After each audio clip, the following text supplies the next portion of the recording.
Hello, artists. My name is Vibes, and today we're going to be talking about art inspiration and beating art block. Now, I'm specifically going to talk about one way that you can beat art block, but I think it kind of coincides with a whole bunch of different ways. But this specific way is watching art YouTubers. Not specifically, but I've been using this method for a long time, and I felt like this method is a pretty effective method. It's taught me to um, it's not and taught me, but it's inspired me to just do more work. It actually inspired me into making this YouTube channel. Inspires it, Watching YouTubers is just very inspiring. They're great influencers who are out here just doing their thing and changing people's lives for the better, for the work. Well, not for the worse, but for the better. Um, so this time specifically, as you're watching, I'm trying to replicate the YouTuber Vex. You've most likely heard of him. He's has his own specific style that a whole lot of people have been mimicking and have done a great job off of. Everybody's put their own spin on it. That's become um, pretty crazy, but he was really the start, and he's really influenced a whole lot of people. And I think that he is a great YouTuber to really watch when you're dealing with art block, and trying to mimic his style, specifically because it really tests your creativity. You really just get to put whatever you want onto the paper. There's just so much that you can really do with this art style. I've been personally watching him for a long time, and I feel like I've actually tried drawing his pieces tens of nah, yeah, tens of times, maybe like 30, 40 times, and I feel like it's not something that you can truly get better at. It's just, just get to become more creative. It depends on how you're feeling. You put your own spin on it. You put, um, different characters or objects that uh, apply to you and your life and your personality. So it's really just a place to really get all the ideas and the muffled or the fogginess of your creativity out onto the paper, and then while you're drawing, you just get ideas upon ideas. And especially since it's a drawing where you have to fill up every bit of space, you got to think up of ideas to really fit everything into it. That's why when I sit down here, it actually takes me a really long time to just come up with an idea. Me personally, this time I just sat down and tried to do as whatever I could to make something that looked remotely like his style, but try to put my own twist on it. And I feel like this is something that's super ideal for anybody who's dealing with art block. Again, I said that it's a place to test your creativity, to put all your ideas out on paper, even if it's an idea you're not really thinking about working with. It's still something that's super useful. I feel like he's an amazing YouTuber. Everybody should watch him just to, learn from him. He teaches you a whole lot about line art. Just from watching time lapses of his work can teach you a lot about line art and creating good and clean line art that's effective.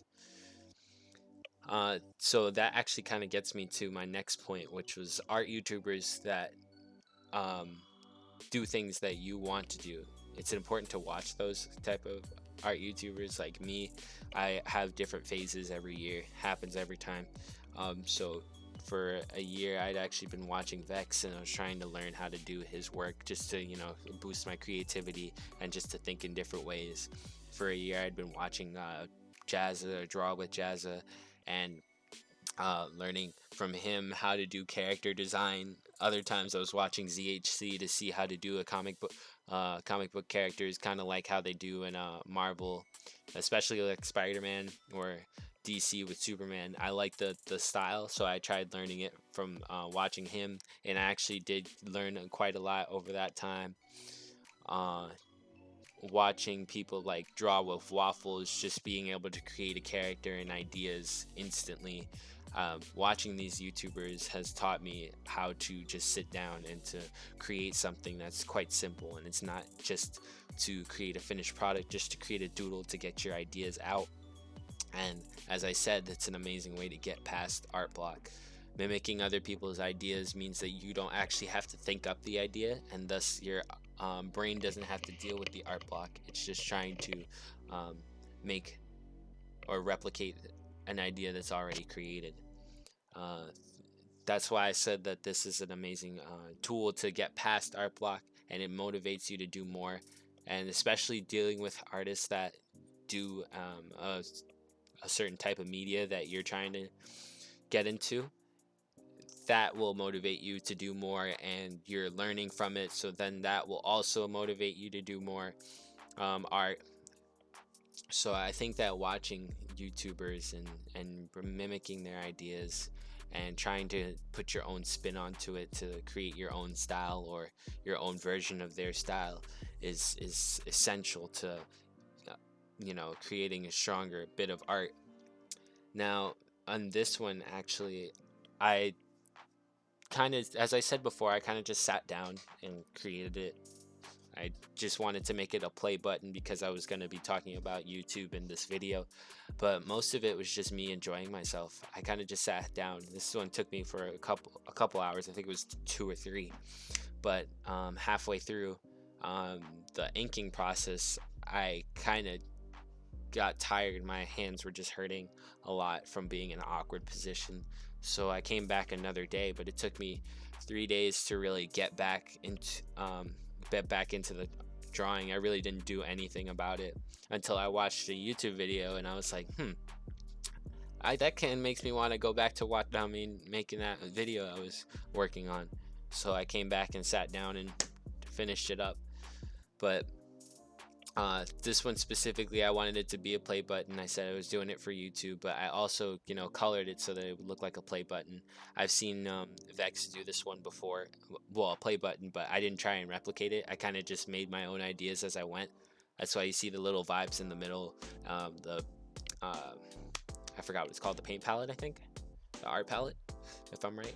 At the top, the paintbrush at the bottom, the pencil, because specifically I'm an artist. But and then I put the camera, the microphone at the bottom to show that things that YouTubers use. And then you just have the random elements that test the creativity, as I said before. This was a very interesting one to really try. I've never tried doing the play button. I've tried fitting the Vex art into a shape before. I've done simple shapes like a hexagon, circle, stuff like that, but trying to fit it into a play button was a pretty interesting, and it was kind of fun to just sit here and put ideas down on paper that I feel would work well with Vex's style. And I feel like his style is just very interesting, and I think it works with the type of person that I am.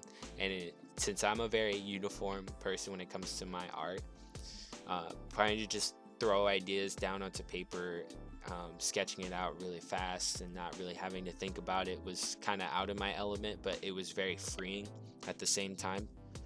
It really made me use creativity and having to come up with multiple ideas on the same art piece instead of just one and trying to execute it correctly. I think it was super useful to do this, and I thought that this was one of my favorite art pieces to do so far, especially since it was, this is my first finished product of 2020, so I'm kind of proud of it to start off the year. Now, as I said, I wanted to make it red, and I didn't realize it until then. I was like, oh yeah, it's the play button, I have to make everything red. So I just kind of used different variants of the red at the top on the right side. Kind of just use variants there. I never really changed the color whatsoever. This was actually probably the most challenging part. I've watched Vex do this, as I said, so I kind of had some idea of what I wanted to do, but now trying to do it on a computer where I have all the colors I want, compared to Vex where he had Copic markers where you can only go so far with them, which is really far, but there's only so much you could do. I couldn't imagine him doing that. I couldn't imagine doing that myself. Just so much. But color choices and everything, he actually taught me a lot from that. So when I was doing this, as I said, I've tried and attempted his style multiple times. So I had an idea of what the colors that I wanted to choose and how I would do them. But I feel like this one turned out to be pretty cool. I actually did something on accident when I was doing this. I accidentally um, colored the uh, line art on my what's it called? I colored the line art on my colored layer, and it created this dark red outline for everything, and I thought it was actually really cool. And I was like, I've never seen anybody do that before. And I was like, maybe that's like the little kind of style that I do for um, Vex. As you could see it here, it actually looked kind of cool. um, so I just had to make some changes so that it looked a little bit more finished, um, with the leaf and the face on the left and right side, and then changing the colors of the words of Vex at the top right. But overall, I feel like this was a ton of fun to do, just trying other people's style. I don't know who I'm gonna try next. I don't even know if I'm gonna do it for a YouTube video or not. We'll see. But I really enjoyed this. As you could on the thumbnail, I made the picture have a white background around it so that you could see the line art a little bit better. But overall, I think this was really fun. I feel like everybody should try this. Everybody should go watch Vex or any YouTuber that does art and that they feel they would be inspired off of. I think it was just amazing, and it was a really good exercise for me and for any type of artist. Now, if you enjoyed the video, be sure to leave a like, and if you want more, be sure to subscribe. I definitely got more coming for you guys. I appreciate everybody who watches the videos. It inspires me, as I said, to do more. Um, and I hope that these videos inspire you to create more art. And while you're at it, make sure that you keep creating art, and remember that your art is good no matter what anyone says, including you.